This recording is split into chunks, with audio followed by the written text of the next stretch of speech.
poet hoyu ndi mkosi wa shango ti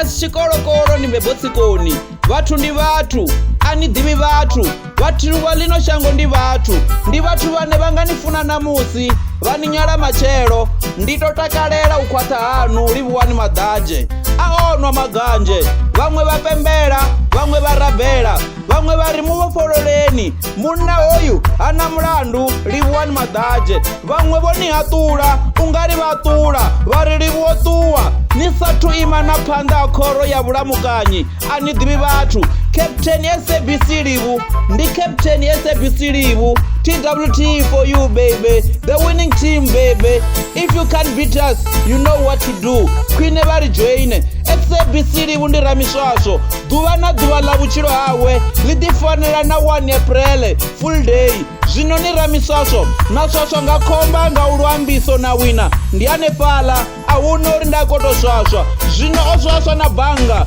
ya posa tanganedza akohana na nne ndova ndingasiliche zwino inu ni dzena gai votonyadza zwithu zwa vathu ani divi vathu Sabc Livhu ndi lihoro litihi vukati ya mahoro manji mahanedzi chinonseisa Sabc Livhu kaneyo mahoro mahanedzi ahuna na litihi lonohanedza zwa vukuma ahanedza vathuni vachini vona vatenda vahanedza ka Facebook ngauri avongo vala bugu ngazwo vakho valavala nga ha inwi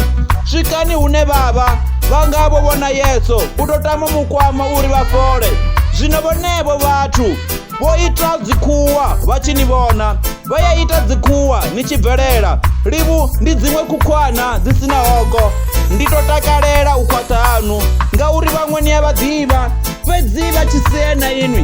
inwi ni yaseya Ndito Takalela khwatha hanu vothe vane vanisasaladza vanigoda vanyefula public ndi vathu vanu vanifuna vamwe ndi muye wa murwela hothe ava vamwe vatonizonda zwichibva mbiluni Ndito Takalela khwatha hanu vani venga noni diva vasanidivi muthu achibva gwangwatini asokopfeko ni venga muthu anganishumisela na makwati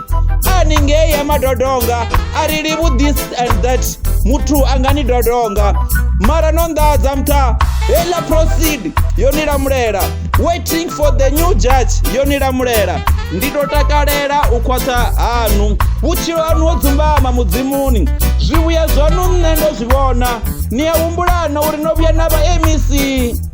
MEC wa dzindu na dzindala futi pasele vanji noneya vanga anela dzindu no fatela na plastela za chitela Captain Jemba Tiko ni Tiko mtha vakotonikandeledza duva lenabva vamwendo wana vodada vochi vachivona ngari ndi AI